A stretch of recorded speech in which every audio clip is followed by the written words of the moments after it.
Hey everybody, welcome back to On the Grid, and once again another update drops, 1.1.1, with a lengthy list of changes and just shows the constant improvements Razer is doing update after update. I'm going to focus on some of the more notable updates, but we'll also link to the full changelog below if you do want to see the full meal deal. One unfortunate thing with constant improvements like this is that it is really easy to forget where Automobilista 2 came from. And I was thinking the other night, it would actually be really interesting if there was a toggle to enable day one mode, just to see how far the game has come. Because I can tell you it is night and day difference. Besides the quality of life improvements that they've released, just the force feedback alone has evolved massively and it feels very good. The thing is though, we can and will always compare to other sims, but just try for 1 minute and compare the game to itself rather than others, as we should in real life. And I think you'll appreciate the self-improvements it has gone through.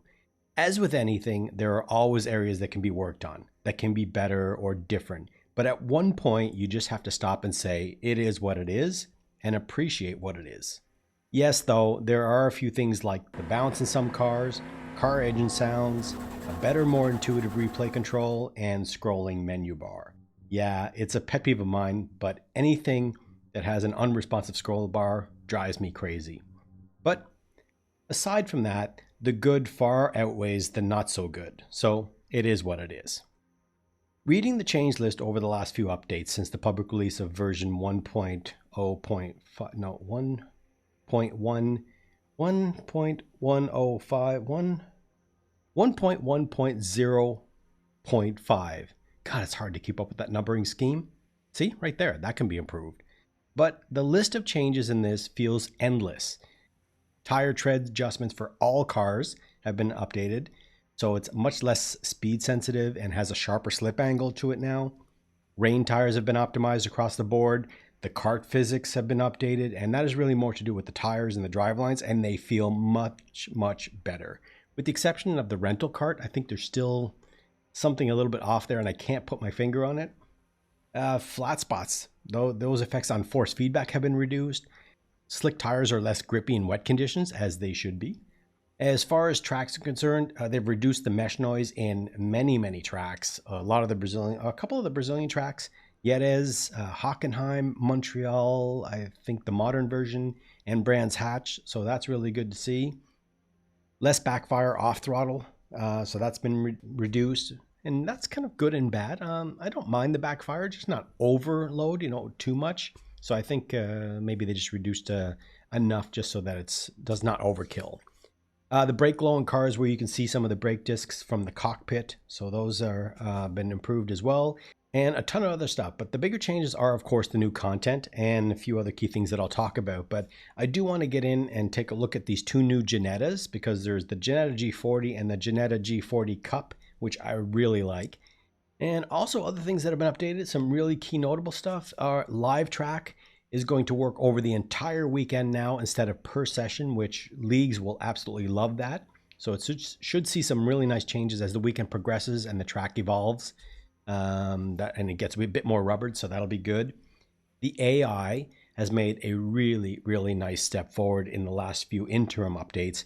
So their performance is much better, their awareness of cars around them, so not driving into you as much as they were before. So I think it's been optimized in that sense. There's many other little things as far as the AI, but in the bigger picture, the AI is much better to deal with. They've optimized the tire temperatures, especially the fall off. So when the tires are cold, you're going to find the car getting a little bit, obviously a little bit less grip to it. You're going to have a little bit more understeer. And when it gets hot, obviously you're going to have, your grip levels are going to change quite a bit. So what I like about that is it's really going to give you a good reference of when you're over or under the optimal temperatures. So that's a really good thing to see. Brake temperatures have also been worked on. Brakes in general have been worked on even more.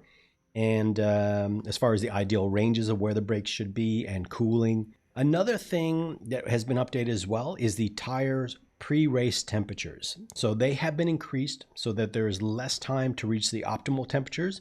And hopefully that's going to help eliminate some of those first lap crashes when you don't have as much grip and you're trying to, make all the overtakes you can. So that hopefully will make some nice changes there. There's been new liveries for the Chevette, and It just makes me laugh every time I hear the word Chevette, because it makes me think of a friend of mine who I had in school who had a Chevette, and he would always use this trick to kind of pick up girls. He was like, hey, I have a new Vette. You want to come and check it out? And they would kind of go with him, and they'd see this ugly Chevette. And he'd be like, yeah, it's a Chevette. I didn't say it was a Corvette. It was so cheesy, but it just makes me laugh every time I hear the word Chevette. Carts are really in the zone now. They feel really good across the board, as I said, except for maybe the rental car. Supercarts feel great. And last but not least, the M1 Pro car. One of my favorite cars. It feels so good in this update. I did some test laps a bit earlier, and man, I definitely want to get in a race with the AI, pump their AI up, and see what kind of race we can get. So we'll do that. All right, so let's jump in and take a look at the first new car. So it is the Geneta G40 here. I like that blue, actually. That's quite nice. I'll probably take that one out in a race. So yeah, we got a nice little selection of colors here. Nice range, a nice amount of liveries too. So it's not only like 2 or 3 liveries. So it's like that white one's pretty cool. Fanatec one down at the bottom.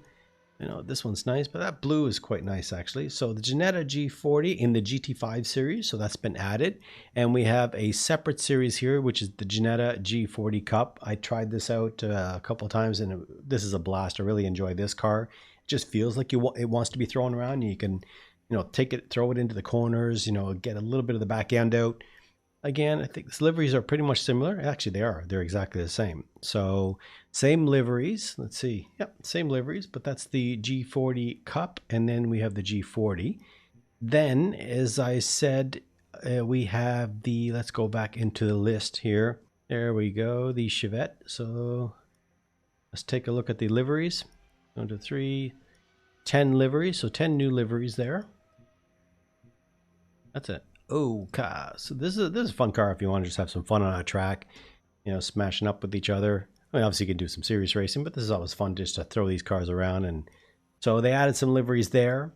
And as I said, the carts have been updated. So there's nothing new as far as liveries or anything like that. But, the carts are feeling much, much better. Handling closer to what they should feel like. So, the 125, the GX390, the shifter cart, and the super cart down below. The rental cart, I'm not sure yet. I think there's still maybe something off with that. I'm not sure exactly what it is. But again, the super cart is feeling really good as well now. So that's what we have as far as content update is the 2 new Geneta cars, the G40 and the G40 Cup. So we'll get out on the track in those 2 first, and then we'll go over here and take this beauty out with some hard AI and see what kind of race we can put together with this. All right, so let's get out there in the Geneta G40. All right, yeah, so first thing I noticed is the sound has gotten much better, because it almost sounded like like a tractor or a lawnmower before. So they've optimized that more, so that's good. This is where I'm always worried about with the AI, especially when you have it on aggressive. He's up beside me. Okay, so that's much better. So he's not taking me out. At least that's good. Test will be this next corner here. Can I squeeze through without getting taken out? This is a good car to use for like league races. He's still alongside me there. I didn't map my left-right look button, so that curb there is killer. You take that and you're good. Like, I flipped the car there before, so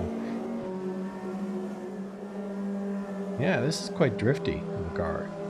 I like it.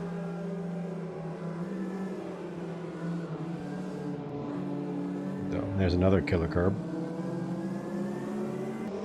That feels pretty good.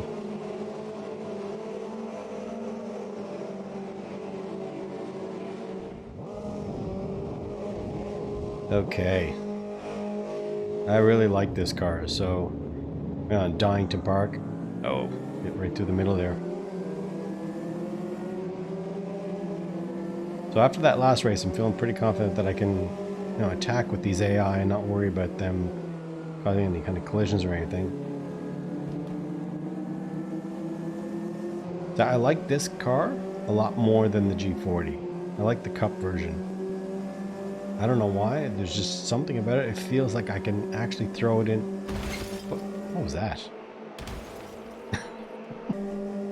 hilarious. It sounded like it was a car that got smashed, but he only hit the bullocks. The bullocks, sorry. He only hit the bull.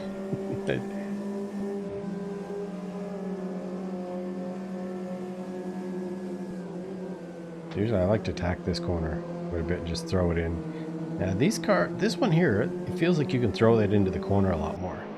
It really does. Taking a chance right down the middle. See what I mean? The sound's really odd. But having more fun in this car though. I mean, Donington Park's a great track to be racing on anyway. It's just made for overtakes. Yeah, those lower gears, like that third gear, it does sound a bit weird. But in general, I mean, it sounds a lot better than the first revision of this car, so they have improved the sound a bit more.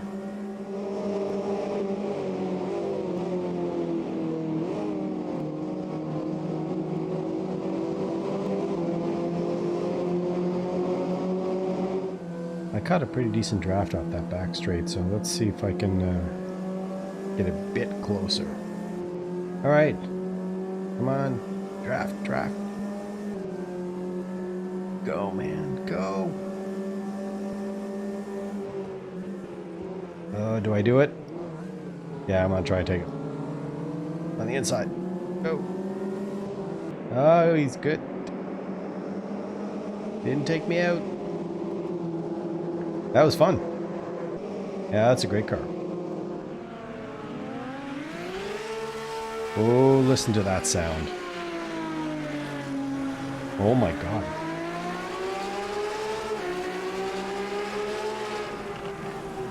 Ooh, baby. Whoa. What have you done to this car? Oh my God, this car feels amazing.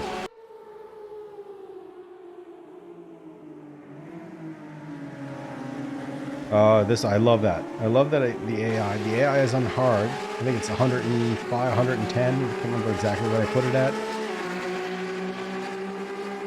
Oh, but definitely side-by-side racing.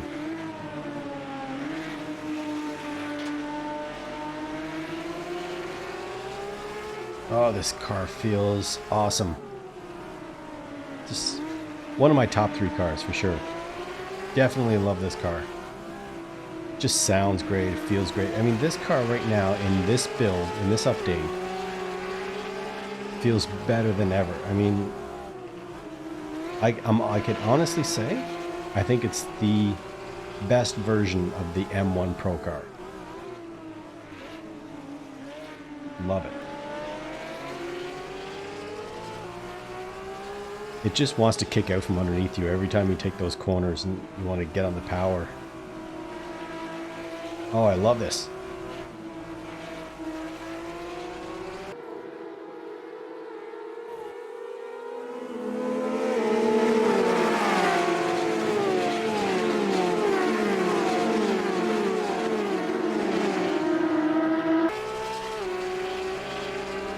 Oh, I'm nervous here. Don't hit me. Oh, look at him. You bugger. I just feel like I'm on the edge of losing at every corner. Come on, I got you here, man.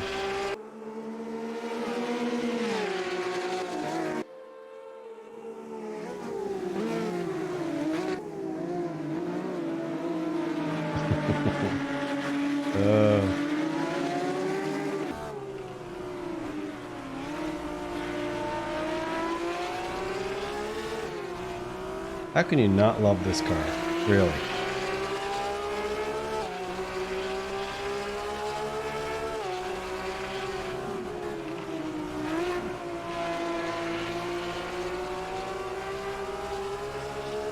Hockenheim in this short version is great too. It's good.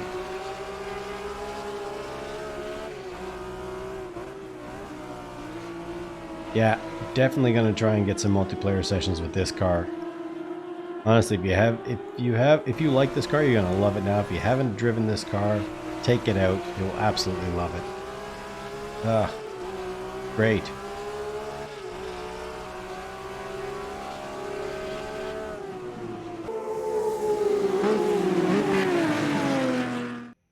So what can I say? Another great update, some really great quality of life improvements.